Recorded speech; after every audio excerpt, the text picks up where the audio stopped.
తెలుసుకోవాలన్నా, దేవుడు వాక్యాన్ని గురించి నేర్చుకోవాలన్నా మనకి దేవుడికి సమయం ఇవ్వాలి. దేవుడు వాక్యానికి సమయం ఇవ్వాలి.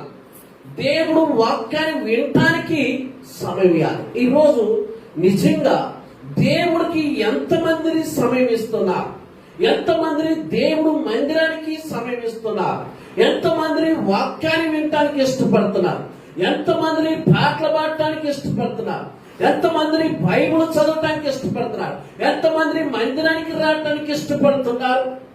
ఈరోజు నమ్మిన దేవుడు దగ్గరికి రావటానికి మనకి ఏది అడ్డు వస్తుంది? మనం పట్టుకున్న బైబిల్ని చదవటానికి మనల్ని ఏది ఆపుతుంది?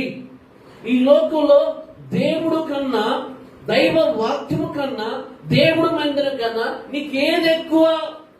ఒక్కసారి ఆలోచన చేయాలి.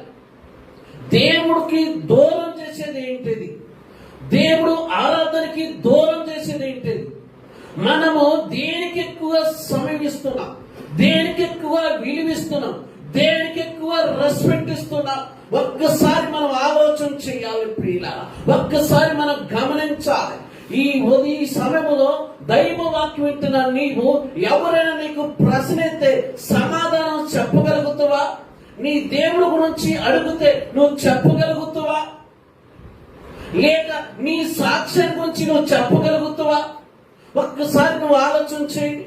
నీ సాక్ష్యం గురించి నువ్వు చెప్పలేవు. నువ్వు నమ్ముకున్న దేవుడి గురించి చెప్పలేవు. నీ చేతిలో ఉన్న 66 పుస్తకాల గురించి కూడా నువ్వు చెప్పలేవు. అంటే నువ్వు దేవుడికి దగ్గర అవుతున్నావా? దేవుడికి దూరం అయిపోతున్నావా? దేవుడు సంఘానికి దగ్గర అవుతున్నావా? దేవుడు సంఘానికి దూరం అవుతున్నావా? దేవుడు మందిరానికి దగ్గర అవుతున్నావా? దేవుడు మందిరానికి దూరం అయిపోతున్నావా?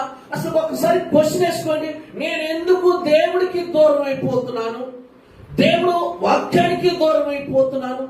దేవుడు ఆరాధనకి దూరం అయిపోతున్నాను? దేవుడు సన్నిధిలో గడపవలసిన సమయానికి కూడా నేను ఎందుకు దూరం అయిపోతున్నాను? నాకున్న పనులేంటి? నాకున్న సమస్యలేంటి? నాకున్న ఒత్తిడేంటి? నాకున్న ప్రాబ్లమ్స్ ఏంటి? నేనున్న సిచ్యువేషన్ ఏంటి అన్నది మనం ఆలోచన చేస్తే అపవాది మనల్ని దూరం చేస్తుందా? లేక మనమే దూరం పోతున్నావా? లేక మనమే పనులు పెట్టుకొని మనమే పనులన్నింటిలో బిజీ అయిపోయి మనం దేనికి దూరం అయిపోతున్నాం?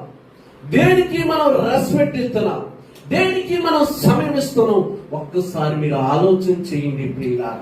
ఈరోజు నీ ఆత్మీయ జీవితం ఎదగాలంటే, ఈరోజు నువ్వు పరిశుద్ధతలో ఎదగాలంటే, ఈరోజు దేవుడి యొక్క దర్శనం కలిగి ఉండాలంటే, దేవుడు స్వరాన్ని వినాలంటే, దైవ వాక్యం నీకు అర్థం కావాలంటే నువ్వు దేవుడితో గడపాలి. దేవుడు వాక్యంలో గడపాలి. దేవుని సంఘంలో గడపాలి. దేవుడు మందిరంలో గడపాలి ప్రియులారా. ఈరోజు ప్రియులారా నిజంగా గుండెల మీద చేసుకొని ఒక్కసారి మనం చెప్పగలుగుతామా? ఈ సంవత్సరంలో నేను ప్రతి ఒక్క ఆ దేవుడు సమయాన్ని నేను సద్వినియోగం చేసుకుంటున్నాను. దేవుడు ఇచ్చిన సమయాన్ని నేను ఉపయోగించుకున్నాను. దేవుడు ఇచ్చిన అవకాశాన్ని నేను ఉపయోగించుకున్నానని గుండెల మీద చేసి మనం చెప్పగలుగుతామా? ఈరోజు ఒక్కసారి నువ్వు ఆలోచన చేయి. నువ్వు నమ్ముకున్న దేవుడు ఎటువంటి వ్యక్తి వాడు అనుకున్నావు? సామాన్యుడు అనుకుంటున్నావా? లేకపోతే నచ్చ చెప్తే వినేవాడు అనుకుంటున్నావా? లేకపోతే ఆయన దగ్గరకు వచ్చి క్షమించమని అడిగితే క్షమించే మనసు కలిగిన వాడు అనుకుంటున్నావా? ఎన్నిసార్లు క్షమించాలి ఒక మనిషిని? ఎన్నిసార్లు క్షమించాలి ఒక కుటుంబాన్ని? పొడుగోక క్షమించబట్టం వెనుక నీలో నాలో మార్పు అనేది రావాలి కదా. ఇలా ఈరోజు దేవుడు వాక్యం ఏం చెప్తుందంటే, నువ్వు నిజంగా ఎక్కువగా దేనికి సమయం ఇస్తున్నావు? దేవుడి కంటే నీకు ఈ లోకంలో పనులు ఎక్కువ? దేవుడు పని కంటే ఈ లోకంలో పనుల కంటే ఎక్కువ? ఏది ఎక్కువ? నీ పని ఎక్కువ? నీ కుటుంబం ఎక్కువ? ఏది ఎక్కువ? ఫంక్షన్లు ఎక్కువ? దేవుడికి ఎందుకు సమయం ఇచ్చిండు? దేవుడితో గడపాలని ఇచ్చాడు. దేవుడు ఎందుకు అవకాశం ఇచ్చిండు? దేవుడు దగ్గరికి రావాలని అవకాశం ఇచ్చాడు. దేవుడిచ్చిన అవకాశాన్ని కూడా, దేవుడిచ్చిన సమయాన్ని కూడా మనం దుర్పాలు చేస్తుంటే దేవుడు మనం ఏ విధంగా బ్లెస్ చేస్తాడు, ఏ విధంగా దేవుడు మనం ప్రార్థనిస్తాడు, ఏ విధంగా దేవుడు మన కన్నీటిని దురుతుడు, ఏ విధంగా దేవుడు మన కష్టాలను చిడిపిస్తుడు, ఏ విధంగా దేవుడు మనల్ని బలపరుస్తుడు. ఒక్కసారి ఆలోచన. దేవుని అడిగే అర్హత మనకుందా?